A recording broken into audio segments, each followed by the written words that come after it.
Hello guys, welcome back to the channel. So today we have one of, if not the wealthiest clients of mine, and we had the privilege and allowance to share this chart with you, and we will try to find what are the yogas which are showing that connection to this big wealth, and also coming from the spouse, how we would see that from the chart, because this is why we are analyzing the examples. We want to learn to predict the future. We want to memorize all those patterns to be able to interpret them if they will coming up in the future charts. Few side notes: this person is also very spiritual, especially in that Dasha. Dasha is the period of time, and Western astrology we are having mainly trances, but in the Vedic astrology we are operating with the dashas. These are specific period when the planet is reigning our periods of chart, and then we can see what that planet is doing in the chart, in the macrocosmos, and then we can see what is happening in our micro life. And that is the whole meaning and philosophy of astrology. So person is now in the Venus period, and now is happening that spiritual seeking. Now two person was before connected to the Krishna and to the Nrsimha temples. We can see that Ishta Devata is Krishna, Mercury and Moon are in the 12th house. We have also connection to Sri Nrsimha temple because the fourth lord is Mars exalted. Mars exaltation is showing the Nrsimha temple, but nevertheless person is also experiencing the big blessings of wealth. Just like we have this Ford and Ferrari, this red and blue color grading.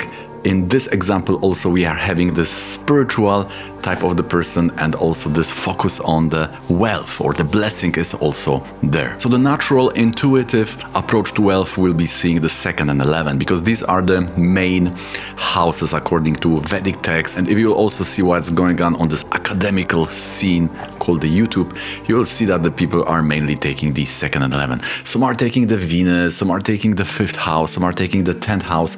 So there are also many variations if person is having some inspiration by some teacher or other Vedic texts, but mainly we would see the 2nd and 11th. So if we just take this Mercury and Rahu, because Rahu is also second lord, we know that the 2nd house is Virgo here, and Virgo is lorded also by Rahu, just like Scorpio is also lorded by Ketu. And Mercury, the 2nd and 11th, with the Sun, they are in the 7th house. So we could see that the lordship connection in the Rashi chart, they are, we could say, transcending all those obligations, all those categories. They are not very interested from what category is coming. The connection is there, which is transcending all those obligations, all people, or meetings, or deals, or categories, all of that which the Karaka and Aruda are trying to divide and trying to draw those demarcation line, making the whole business much easier. So we could say, yes, this would be coming from 7th house, which could mean partnership, which could mean a business, especially the business even can be more pronounced than relationship, because the Karaka here is a Mercury. We know that 7th house are showing other people. So this is the private life, this is the partner, our spouse, which is signified by Venus, and also the business and also clients and business partners. This is more this Mercury side of this whole thing. So all is fine. We have this connection to the 7th house.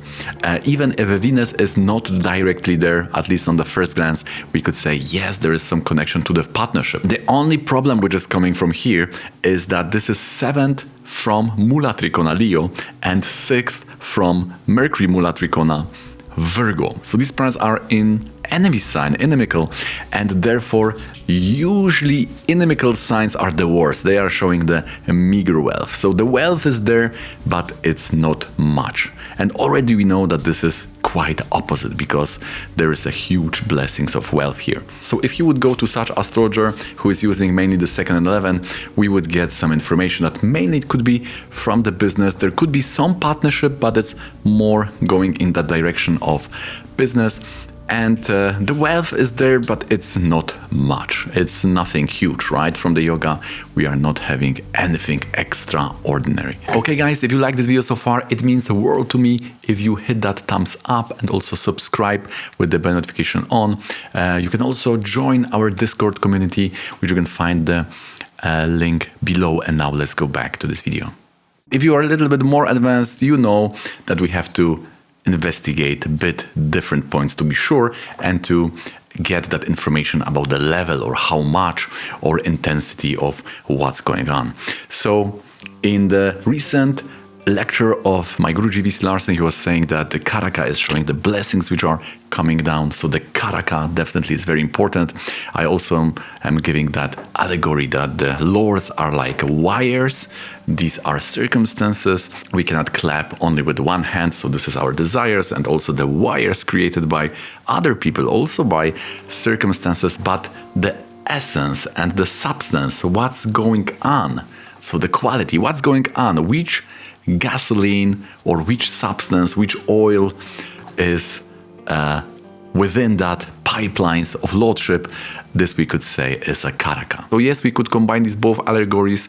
It's going from up and then this is going through that pipelines and then the person is enjoying it.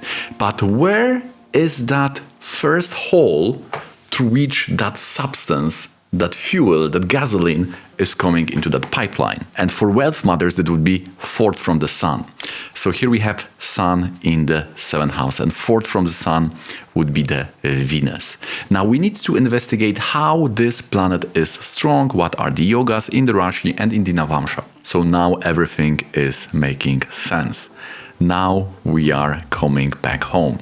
We are satisfied. Yes, we can restart our Jyotish astrology service.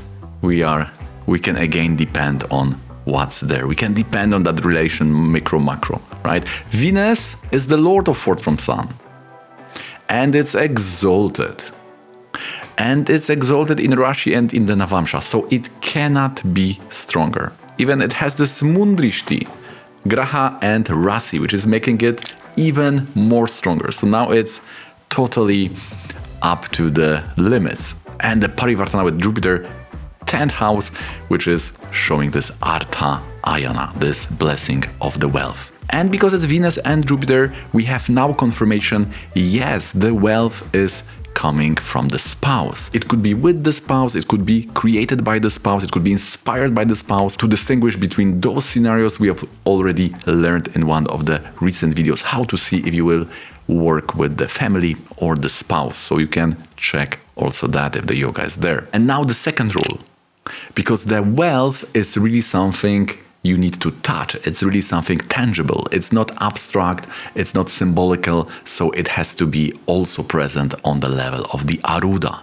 Aruda is in a 10th house, so you can see this AL symbol, and 11 from Aruda Lagna is the same Pisces with that Venus.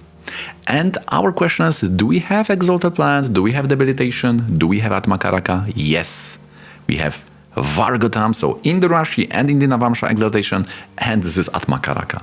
So 4th from the Sun, 11th from Aruda Lagna, Venus exalted Atma Karaka, Vargotam.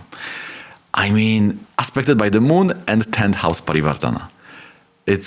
You cannot find anything bigger, therefore this person is one of my most well-off clients. And now if we ask what the partner is doing, so it's created this wealth, we know that this partner is into cryptocurrency, one of the biggest or the biggest company in the region, and we see Mercury in the Sun is in the 7th. So now we can see, oh, it's coming from partnership. Let's see what the partner is doing. Let's see the 7th house. Now, which spouse is that? We see Mercury in 10th in the Navamsha. So wealth is coming from cryptocurrency, right? The Karaka for this is Mercury, which is showing the cash, and Rahu, which is showing the speculation. We have Mercury in the Rahu sign in the Navamsha, in the 10th. And which spouse is that? Mercury is the second lord. This is the second spouse.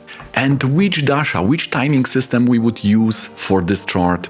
Moon is in the 2nd, it would be Kshema Dasha. So let's see if that works. We had divorce in a Venus. Venus is in 8th house. 8th house is the house of the divorce. The person moved to the foreign country, to Germany, in a Saturn. Saturn's in 12th. So again, very, very accurate.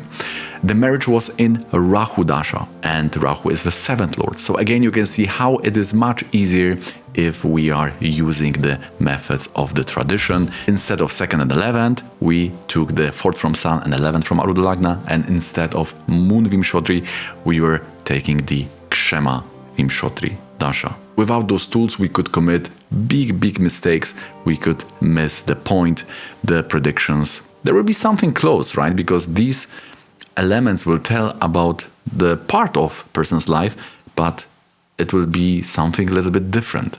It will be other aspects of those things. It will not be the central what we would like to check, like level of wealth and where it's coming, what is the first connection of that substance with the pipeline, and also using the Kshema Dasha, what the person is exactly doing, and not what is the world preparing for you, which is the more Moon Vimshotri. Okay guys, if you enjoyed this video, please drop a like and also make sure to subscribe with the bell notification on for one-on-one session. Hit me up with the email here, join our Discord community, the link is in the description, and thanks for being here with me on this channel. Thanks for watching till the end, and if you want more, then please consider watching this one.